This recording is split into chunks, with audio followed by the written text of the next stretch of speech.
so sad. Look at the dried foam here. That's dispersant foam, not normal sea foam.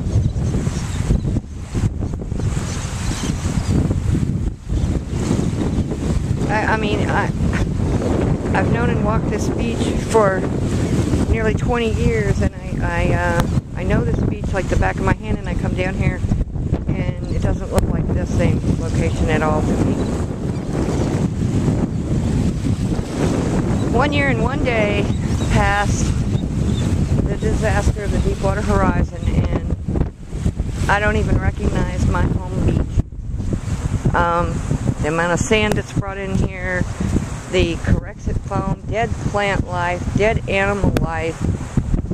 Just look at it. And this is what they call nearly 100% back to normal. I see dead fish laying across the beach here. Birds scavenging for food that doesn't exist.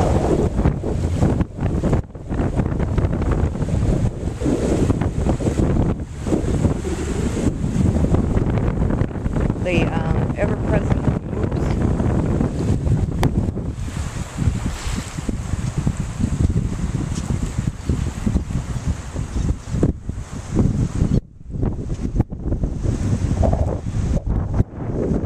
Dead animal parts. More oil that was blatantly covered up under the sand. Look at see the oil under there? This is just hideous. It used to be so pretty, Terry. I mean, the water has never been pretty like Destin, or, you know, it's always been kind of a greenish color, but it never smelled like sewer gas or methane, and it never,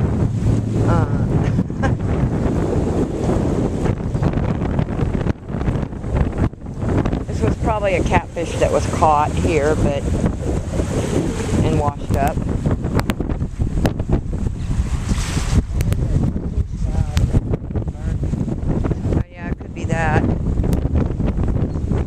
Sometimes it's hard to tell. Yeah, there's you know, the beach is just strewn every 50 yards or so at least. You see another fresh kill, and in between that you see bones from several other kills. Oh yeah. Okay. Again, this is Denise, and we are in Long Beach. Today is April 21st, 2011, 1 year and 1 day to the day of the Deepwater Horizon, and we're walking here in Long Beach, and we're observing the oil, we're observing the foam, we are observing the dead fish, we are observing the lack thereof of life out of the water, and the lack of seabirds other than a few scavenger gulls. And I'm with my good friend Harry Davis, who has come in and was with us yesterday. She went to the House of Blues and met the Honorable Sea Shepherd Paul Watson and Kevin Costner, and I understand that it was a very wonderful evening that they had there. I myself attended the celebration, or I wouldn't call it a celebration, but the event that we had Dr. John and Drew Landry in the honor of their entertainment at Tipitina's, and some absolutely wonderful speakers, and wonderful, just a wonderful day of commemorating the 1 year and where we stand, and holding together and fighting this to the end. And obviously we still have a fight ahead of us. If you'll just look here at the oil and corexit that has washed ashore, blatantly covered up oil just death all around. And we have Corexit foam, dispersant foam, literally everywhere. This is what's making people so sick. This washes up, okay, and then the wind is blowing, and it's like dust. And it blows throughout up into the neighborhood, and that's what everybody's breathing that is making us so very sick. And you'll see it has laid here in deep pockets and pools of it. And they'll come in with the tractors and cover it up yet again and mix the Corexit foam with the sand. And that's what your children and everybody are digging into and playing in each day. When you bring your children down here, you're going to make them very, very sick. This is not cleaned up, it is covered up.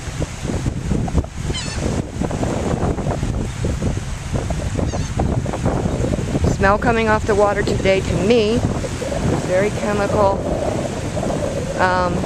and the smell of death.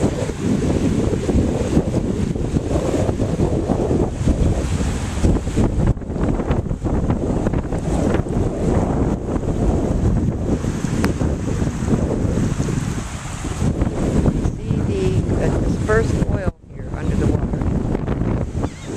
Here we have an oily glove, compliments of BP.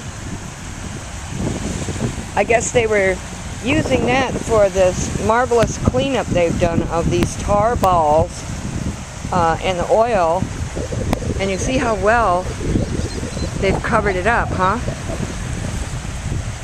Folks, tell you that this is anything but cleaned up. It is not over. It is nowhere near over. We're only beginning another phase. Here's some of the sand caving away where they brought it in and on top of these drain pipes. And it used to be channeled through here. And it's caving away here. That'd be great, some child fall through that. Well, how is the conditions way down in the, what's it called? Something Isle, Grand Isle? Grand Isle, I don't know. I'm sure they had a second oil spill. They said they leaked 5 gallons, and it was like a 100-mile long slick. Shit. And they said, oh yeah, there was a company that actually took responsibility for it, but they said we spilled 5 gallons.